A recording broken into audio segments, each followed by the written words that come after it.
रविवार को कोर्ट खुली, फिर भी अनिल मिश्रा अधिवक्ता को जमानत नहीं मिल पाई। SC/ST एक्ट सहित तमाम धाराएं उनके ऊपर लगी हुई हैं। अनिल मिश्रा अधिवक्ता वर्तमान में किसी परिचय के मोहताज नहीं है। किस प्रकार उन लोगों ने डॉक्टर भीमराव अंबेडकर के उस चित्र को जलाया, अपमानित किया, क्या है अपराध और किस तरह से कानूनी अड़चने आ रही हैं। अनिल मिश्रा देखा जाए तो उच्च न्यायालय के पदाधिकारी भी रहे हैं, अधिवक्ताओं के नेता रहे हैं। अनिल मिश्रा वर्तमान में डॉक्टर भीमराव अंबेडकर को लेकर हमलावर हैं। उनका और उनके लोगों का यह कहना है कि डॉक्टर अंबेडकर संविधान निर्माता नहीं थे। BN राव को प्राथमिकता देते हुए सर्वाधिक योगदान उनका रहा है। सबने मिलकर के संविधान बनाया, तो अकेले संविधान निर्माता बाबा साहब भीमराव अंबेडकर कैसे? दोनों तरफ से सेनाएं डट गई हैं, आर पार के मूड में है, और दोनों तरफ से वो अभी जला रहे हैं, यह भी जला रहे हैं, वो अभी बोल रहे हैं, यह भी बोल रहे हैं। देश में इस तरह की एक विचारधारा प्रस्फुटित हुई है, शासन सत्ता खामोश है। डॉक्टर अनिल नहीं, अधिवक्ता अनिल मिश्रा, उनके साथ अन्य 3 लोगों को गिरफ्तार किया गया है, जिनके ऊपर आरोप जो लगाए गए हैं उसकी हम बात करते हैं। यह मामला 1 जनवरी को ही हुआ।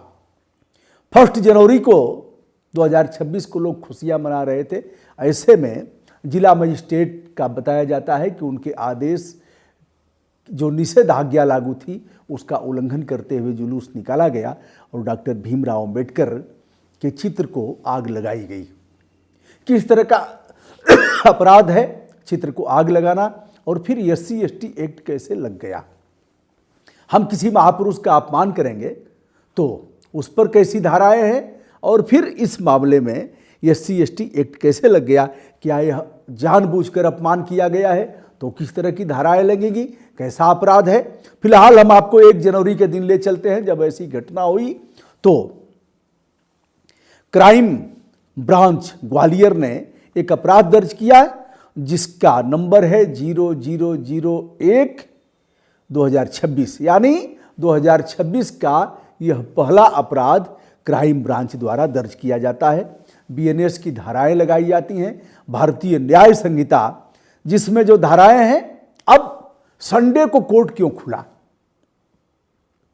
यह छोटा विषय नहीं है। यद्यपि हाई कोर्ट, सुप्रीम कोर्ट खुलते रहते हैं विशेष परिस्थितियों में। अभी हमारे CGI chief justice of India ने कहा है कि 24 घंटे अगर फंडामेंटल राइट का हनन होता है तो सुप्रीम कोर्ट 24 घंटे उपलब्ध रहेगी, ऐसा कहना है। आइए साहब, FIR संख्या 0001/2025 क्राइम ब्रांच ग्वालियर, यह BNS की धारा है 223B, यानी समुदायों के बीच वैमनस्यता फैलाना। अगला है 196A, 196B, जो जिसमें अगर देखा जाए, इसका विवेचन किया जाए तो धार्मिक भावनाओं को ठेस पहुंचाना। 253(2) सार्वजनिक शांति भंग करना, और 190 यानी जिसका उल्लेख मैंने किया है, दंडाधिकारी यानी मजिस्ट्रेट के आदेश का उल्लंघन करना। अब देखा जाए तो इस मामले में SC/ST एक्ट लगा है, यानी अनुसूचित जात, अनुसूचित जनजाति अत्याचार निवारण अधिनियम 1989। इन धाराओं में इन्हें किस तरह की सजा हो सकती है? अब कल जो सुनवाई हुई थी उसमें परिवादी, यानी जिन लोगों ने आरोप लगाया है, जिन लोगों ने अपराध दर्ज कराया है, उनको सुनने के लिए बुलाया गया था। SC/ST एक्ट में प्रावधान है कि जब आप जमानत कराने के लिए जाएंगे, एंटीसिपेटरी बेल हो या फिर अस्थायी जमानत के लिए, तो उन्हें सुना जाएगा। यह SC/ST एक्ट में प्रावधानित है।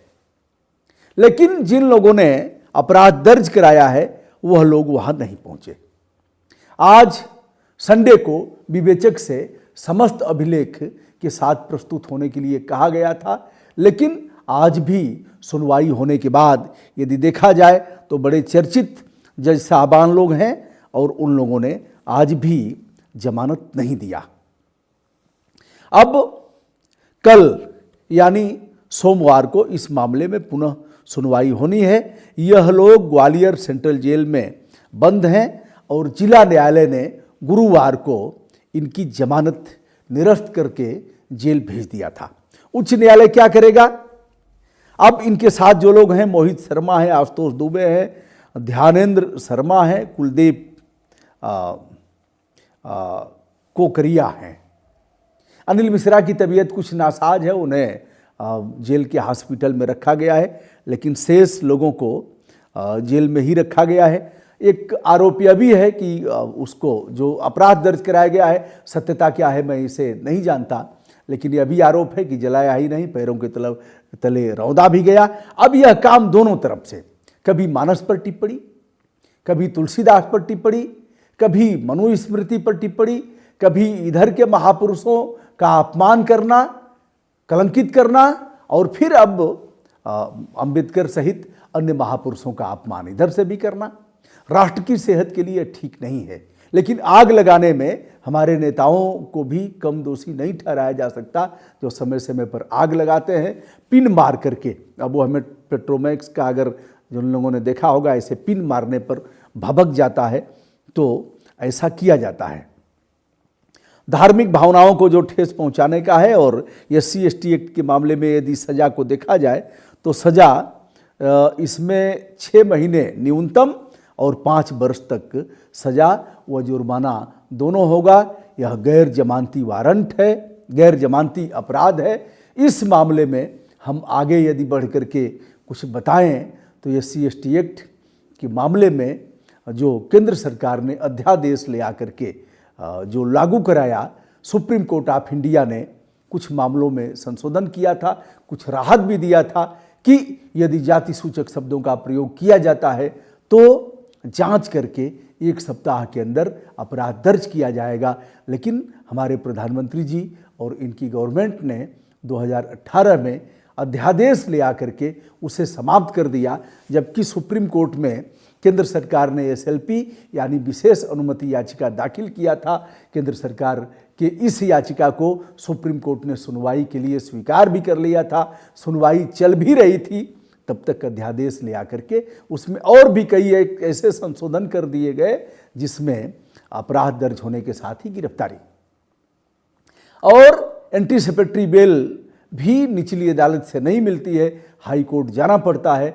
और जब तक उन्हें यानी पीड़ित पक्ष को जिसने अपराध दर्ज कराया है उसे नहीं सुना जाएगा, तब तक बेल नहीं मिलेगी।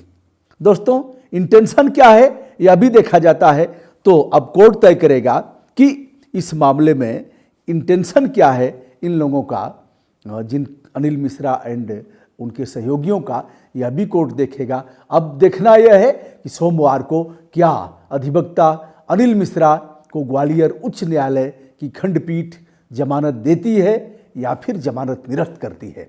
2 जजों की खंडपीठ है और 2 जजों की खंडपीठ में यदि इनकी जमानत निरस्त होती है तो अब एक ही रास्ता है मात्र।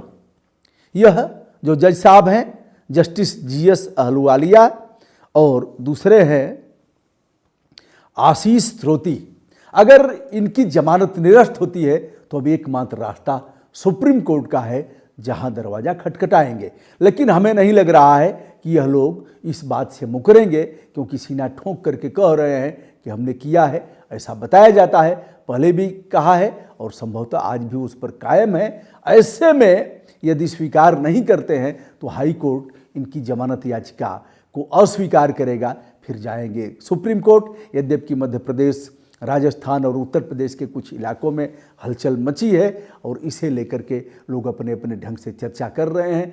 क्या इस मामले को लेकर कोई जन आंदोलन होगा? क्या इसे लेकर के अनिल मिश्रा के साथ लोग खड़े होंगे या फिर यह कानूनी रूप से दंड के भागी होंगे? दोस्तों, मैं हूं ब्रजभूषण दुबे। संपूर्ण विनम्रता के साथ हमारा प्रणाम देश विदेश से जुड़े हुए आदरणीय मित्रों तक। बहुत बहुत धन्यवाद।